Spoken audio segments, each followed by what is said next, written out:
Pemerintah itu bertanggung jawab atas Iya, iya, iya. keamanan, pendidikan, kemudian juga kalau ada orang sangat miskin itu ya harus ada bantuan sosial. Nah, bagaimanapun juga pemerintah waktu yang memberi layanan itu punya pegawai, harus bayar pegawainya. Iya, Nah iya. kalau di total semuanya, pemerintah ini akan selalu kesulitan. Ibu Sri Mulyani sudah bilang ya, kita agak kesulitan. Bukan kesulitan kalau menurut saya, ini bahaya.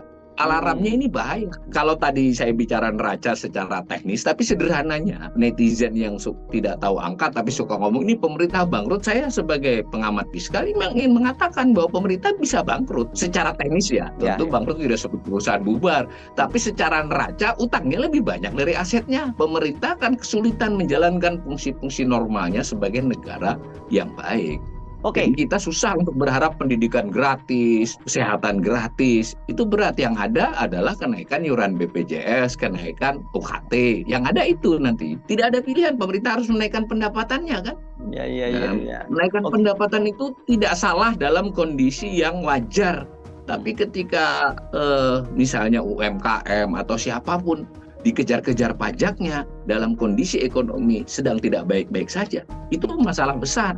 Iya. Gitu kan. Kalau yang pelaku-pelaku ekonomi besar, mereka punya tenaga akuntansi, punya kemampuan teknis, mau modalnya dipinggirkan kemana. Mereka tidak perlu melanggar hukum, mereka mampu mengelola keuangannya agar bayar pajaknya minimal untuk ukuran mereka ya. Misalnya harus bayar 10 triliun, bayar 5 triliun, kan 5 triliun dulu untuk satu grup usaha.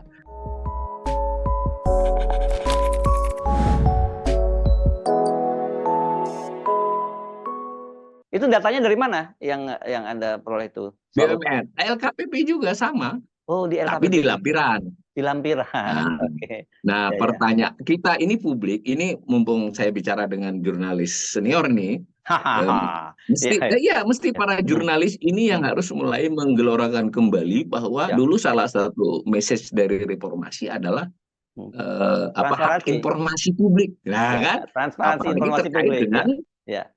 dengan nasib dia, kurang lebih begitu. Nah, itu ternyata dipenuhi tapi secara minimal. Tadi misalnya LKPP harus diumumkan kepada publik. Kita hanya bisa memperoleh LKPP di laman BPK atau di laman Kementerian Keuangan.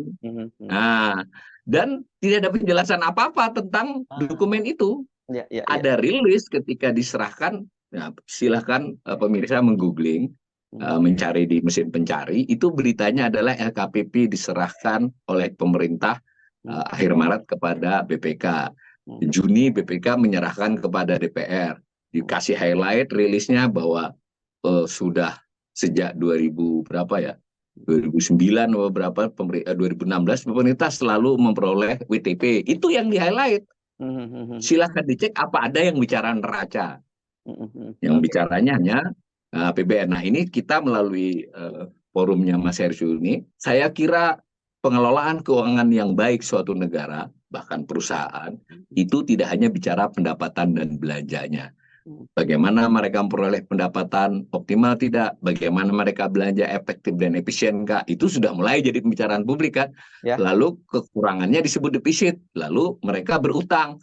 Nah, misalnya itu dibicarakan, tetapi terkait dengan keuangan yang baik itu adalah mengelola aset secara baik. Karena aset itu milik rakyat, milik negara. Nah, pengelolaan aset itu harus disandingkan dengan pengelolaan utang.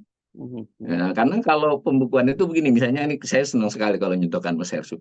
Mas Hersyu ini ngutang 10 miliar misalnya besok ya, dan disetujui. Otomatis Mas Hersyu dapat duit 10 miliar kan, kalau belum dipakai kan aset itu. Atau dipakai apapun bisa jadi aset. Ya harus dilaporkan. Masa dapat 10 miliarnya Mas Hersyu laporkan, kewajibannya nggak dilaporkan. Itu yang terjadi. Tidak dilaporkan secara utuh gitu loh, bukan tidak dilaporkan juga. Oke. Nah, pertanyaannya dengan data-data utang pemerintah seperti itu tadi, apa konsekuensinya gitu? Ya. Saya sebenarnya pengen masuk dulu ke yang formal ya. Kan selalu saja dikatakan utang pemerintah ini aman karena rasionya masih di bawah 60%. Nah, itu Undang-Undang Nomor 17 Tahun 2003. Adanya di penjelasan Mas Hersyu. Saya kira pemirsa juga sering mendengar, utang masih aman, masih 39%. dari PDB kan itu yang dinyatakan Ya, berulang-ulang. Dulu waktu 30 dibilang masih 30, waktu di bawah 30 belum 30 kan begitu. Nah, oke, saya belum membantah itu. Saya membantah benar nggak 39%. Nah, kalau dari data tadi tidak benar. Kalau pakai utang kewajiban pemerintah saja sudah 45,65%, bukan 39%. Kalau pakai definisi yang ketiga, memasukkan kewajiban program pensiun sudah 60,58% per 31 Desember 2023, 6 Lebih bulan yang tinggi lalu. dari undang-undang ya. Ya, kalau menambahkan BUMN, ya itu sudah 94%. Nah, mau pilih yang mana? Itu dulu.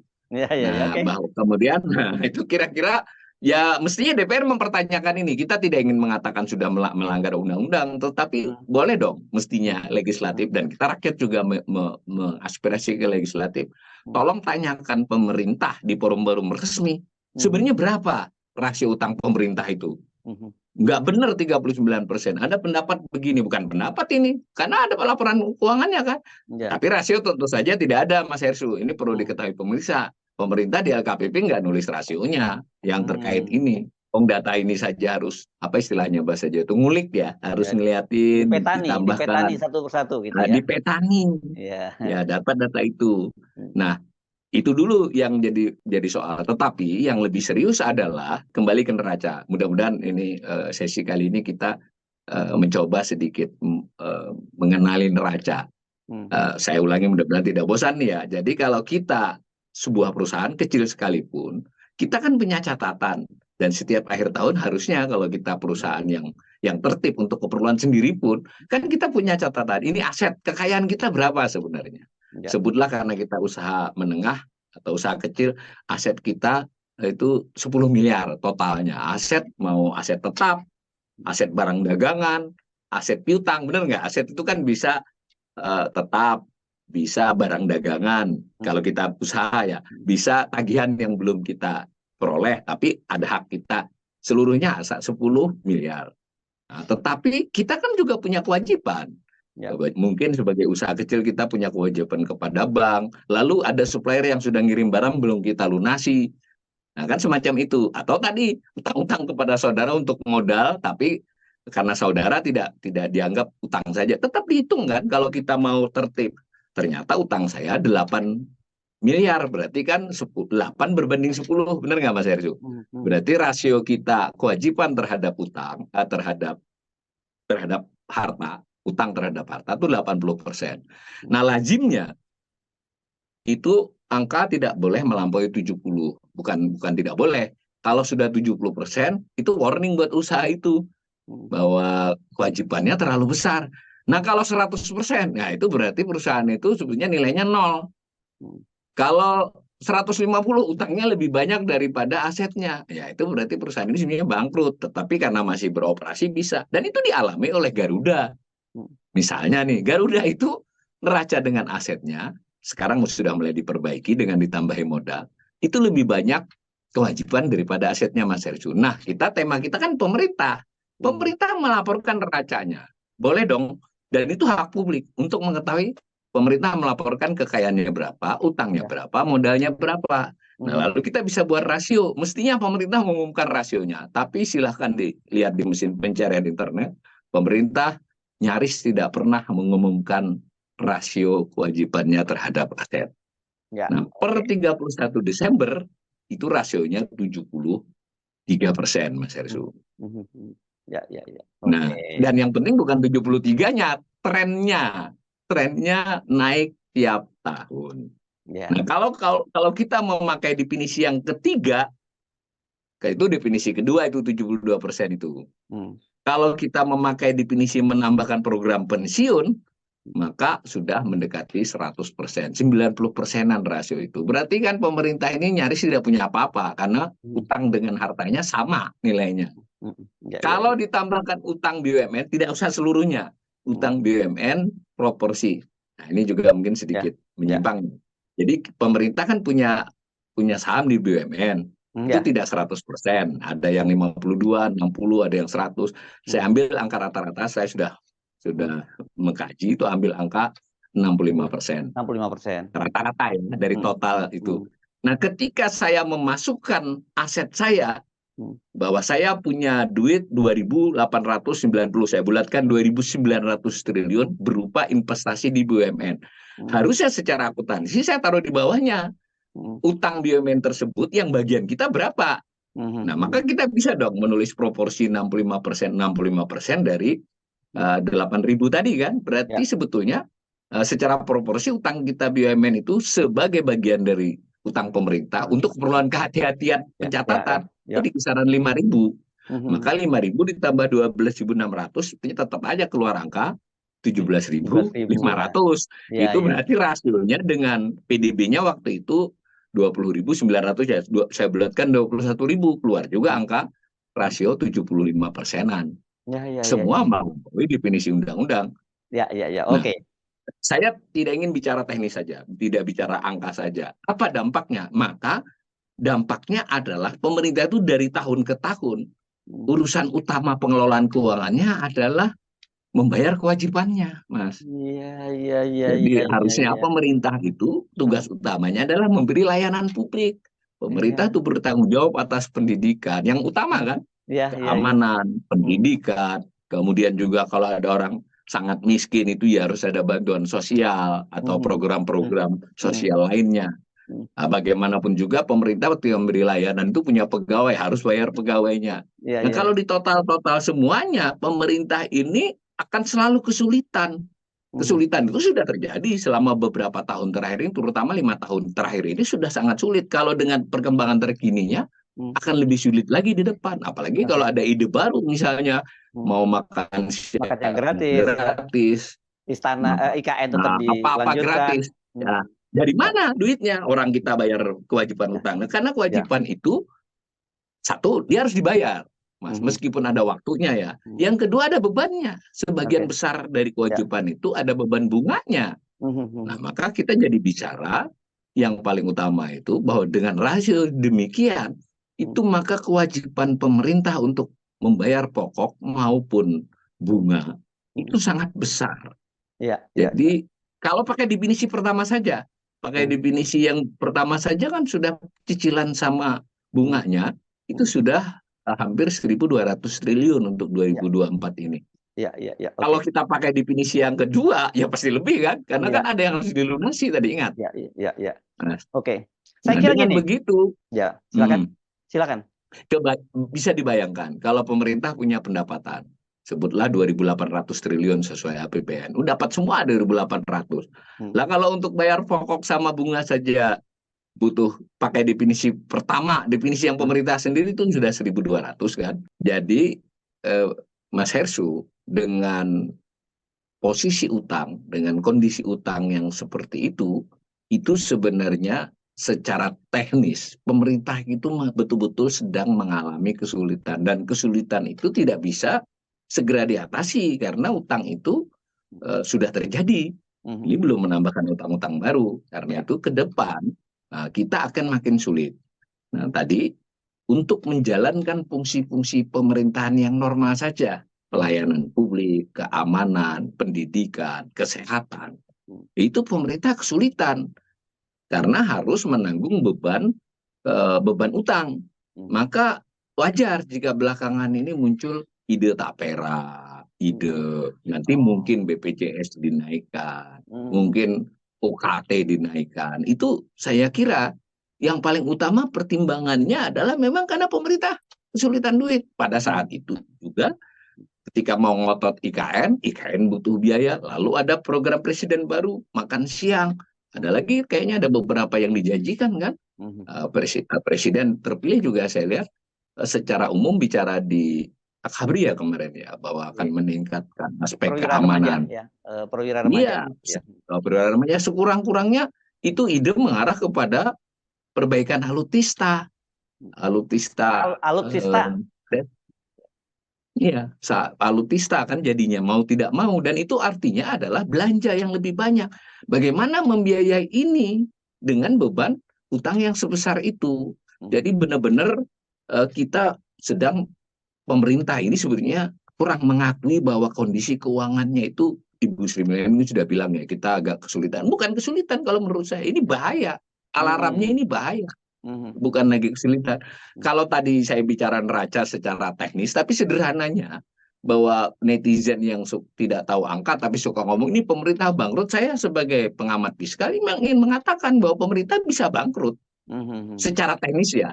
Tentu bangkrut tidak seperti perusahaan bubar, tapi secara neraca utangnya lebih banyak dari asetnya. Gitu loh Mas Hersu. Itu dampak. Nah, otomatis dengan begitu pemerintah akan kesulitan menjalankan fungsi-fungsi normalnya sebagai negara yang baik. Itu yang paling mendasar. Jadi kita susah untuk berharap pendidikan gratis, kesehatan gratis. Itu berat. Yang ada adalah kenaikan iuran BPJS, kenaikan UKT. Yang ada itu nanti. Kemudian karena kesulitan, ya tidak ada pilihan, pemerintah harus menaikkan pendapatannya kan. Menaikkan pendapatan itu tidak salah dalam kondisi yang wajar. Tapi ketika misalnya UMKM atau siapapun dikejar-kejar pajaknya dalam kondisi ekonomi sedang tidak baik-baik saja, itu masalah besar. Gitu kan. Kalau yang pelaku-pelaku ekonomi besar, mereka punya tenaga akuntansi, punya kemampuan teknis, mau modalnya dipinggirkan kemana, mereka tidak perlu melanggar hukum, mereka mampu mengelola keuangannya agar bayar pajaknya minimal untuk ukuran mereka ya, misalnya harus bayar 10 triliun, bayar 5 triliun, kan 5 triliun loh untuk satu grup usaha. Nah, dengan demikian pemerintah untuk menaikkan pendapatannya kesulitan, ya bisa naik, tapi ya tadi. Dan ada lagi yang jarang diketahui publik, kalau pemerintah terlalu memaksakan kenaikan pendapatan melewati pajak, itu terjadi yang namanya crowding out. Jadi duit kan ditarik nih dari rakyat dan dari swasta ke pemerintah. Emang pemerintah belanjanya lebih efektif kalau duit itu di tangan rakyat, dia berputar. Ya kan? Untuk belanja, untuk apa? Ketika di pemerintah, berputar juga untuk beberapa program, tapi sebagian putarannya untuk bayar utang. Dan lalu kita bisa lagi telusuri nih kalau mau, sebenarnya berutangnya kepada siapa? Pemerintah bilang berutang kepada pihak domestik, kan itu sering dengar. Loh, domestiknya siapa? Nah, domestiknya itu pakai surat. Siapa yang bisa punya surat berharga negara dengan nilai besar? Ya pasti bank. Pasti lembaga keuangan. Lalu bank pakai duit siapa ya? Duit orang yang naruh di bank. Siapa yang bisa naruh duit di bank nilainya besar? Ya orang kaya. Kan jadi mutar ini. Yang itu bisa kita tambahkan data bahwa sebagian besar uang di bank itu, lebih dari 50%-nya, itu adalah pecahan di atas 5 miliar Mas Hersu. Saya ada datanya itu memang. Saya kira Mas Hersu tidak punya duit di bank 5 miliar. Kalau utang mungkin. Jangan underestimate dong. Itu datanya Mas. Nanti kita podcast saja bahwa perincian data kepemilikan tentu tidak orangnya ya, tapi tir-tirnya. Jadi saya bicara ini atas dasar bahwa dia yang punya uang banyak itu sedikit orang, dan uang tersebut sebagian besarnya ditaruh di bank, antara lain di usaha-usaha. Nah, itulah yang menikmati surat utang negara SBN tadi bunganya. Karena itu ketika bunganya SBN 7%, Mas. Kalau Mas Hersu punya duit 1 triliun, nggak usah siaran lagi tuh. Piknik aja dapat 7% setahun dari 1 triliun kan, 70 miliar Mas.